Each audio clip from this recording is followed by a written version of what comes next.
All right, let's get into this because it's one of the weirdest things you'll probably ever see online, and it all kicks off with a problem that is super, super common. Picture this. You've got a blocked drain. The water is creeping up, your plunger isn't doing a thing, and that all too familiar sense of household panic starts to set in. We've all been there. You know the feeling. Maybe the toilet is backing up or the kitchen sink is full of gross, murky water.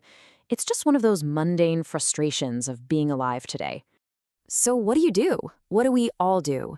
You grab your phone, you Google a local plumber, and boom, a promising result pops up. Dr. Drain, serving Arlington Heights, Illinois. Looks professional, seems reliable, problem solved, right? So you're scrolling through their services. Okay, 24/7 emergencies, great. Hydrojetting, sewer cameras, yep, all the technical stuff you'd expect from a modern plumbing service. Everything seems totally, completely normal. But then, buried on the very same page, you find this. Hold on, what? A Confederacy of Tribes? The Iroquois? The Fox? A battle from the early 1700s? Right there, sandwiched between the info on hydrojetting and the contact us button? I mean, this is the big question, right? What in the world does a detailed account of an 18th century tribal conflict have to do with unblocking pipes?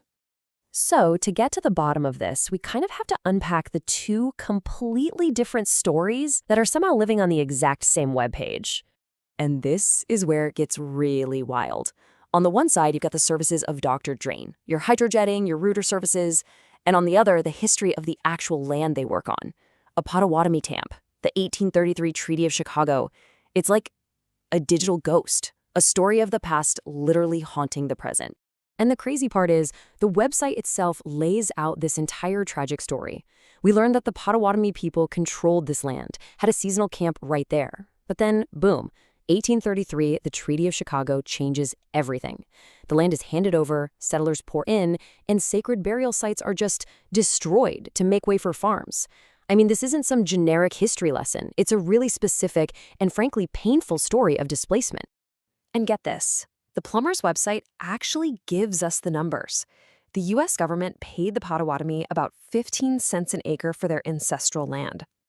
And then they turned right around and sold that exact same land to white settlers for $1.25 an acre. That's almost a tenfold markup.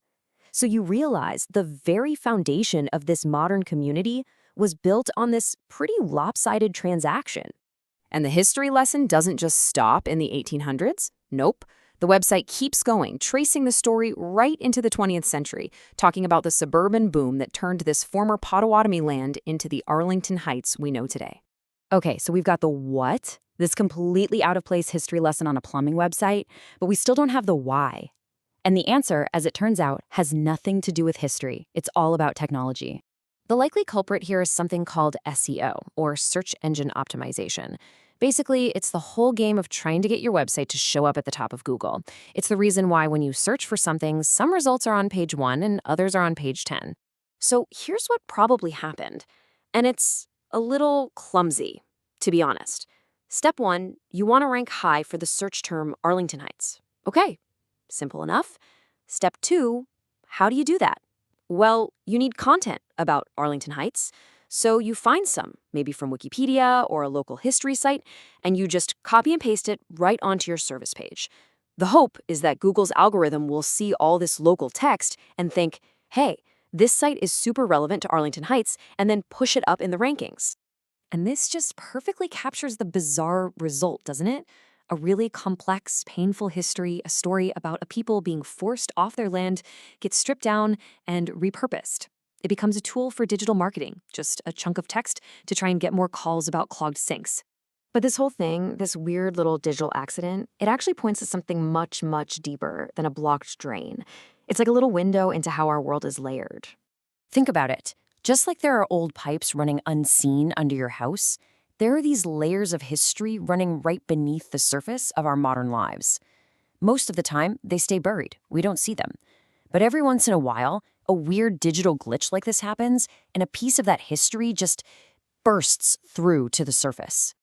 And you know, the plumber's website, in its own strange, accidental way, reminds us that this isn't just ancient history. It's not over. The text literally tells us where the descendants of the land's original people live today, on a reservation in Kansas, hundreds of miles from their ancestral home. It really makes you wonder, doesn't it? This story was hiding on a plumber's website. What other histories, what other ghosts are just lurking there in the code of the thousands of pages we mindlessly scroll past every single day, just waiting for someone to notice?